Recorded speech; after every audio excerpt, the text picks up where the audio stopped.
Welcome to episode 63 of Pink's Picks, Book Recs from a sort of retired English teacher.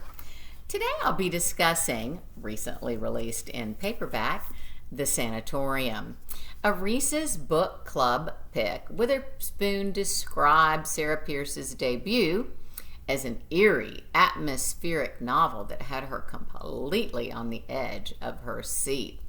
People magazine describes the piece as The Shining, but with the full house.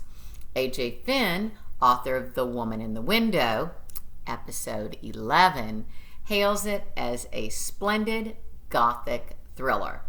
So why did Goodreads score it only a 3.4 out of 5 with a whopping 95,000 views? Good question. One I'll answer in a bit.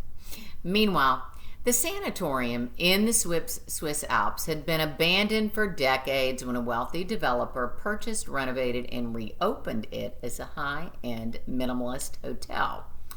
Detective Elin Warner, who's been on a sabbatical following a particularly difficult case, has arrived at Sommet for her brother's engagement party. 2 women go missing. The guests get snowed in, and with the authorities trapped at the bottom of the mountain, Ellen reluctantly rallies and begins investigating.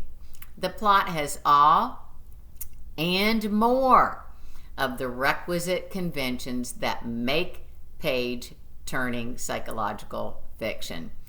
Missing girls, a remote location, winding roads, blinding weather, creepy medical equipment, gas masks, malfunctioning lights and CCTV cameras, power outages, an entirely unoccupied hotel wing, trapdoors, and underground tunnels.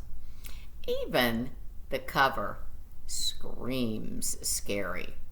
Structurally, Pearse quickens the pace with 92 chapters in 388 pages. This may be her first book, but I seriously doubt that it will be her last. If you're a fan of Ruth Ware, The Woman in Cabin 10, In a Dark, Dark Wood from episode 2, Alex Michaelides, The Silent Patient, episode 42, or the previously mentioned The Woman in the Window, you'll like The Sanatorium.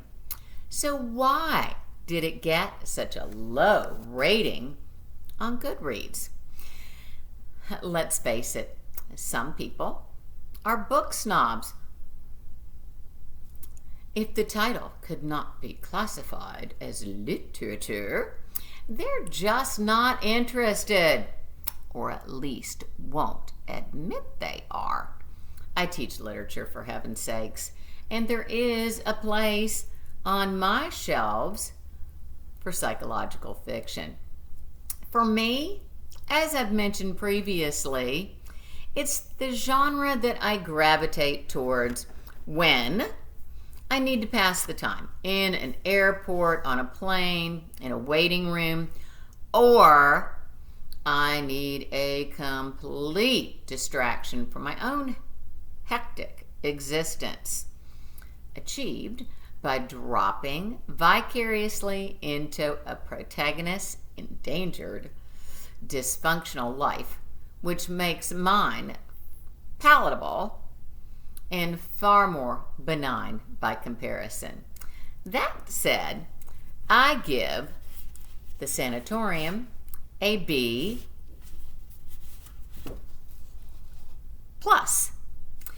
Next time, I will be discussing, and this will make those literature fans very, very happy, I'll be discussing Eudora Welty's The Optimist's Daughter, the epitome of literary acumen.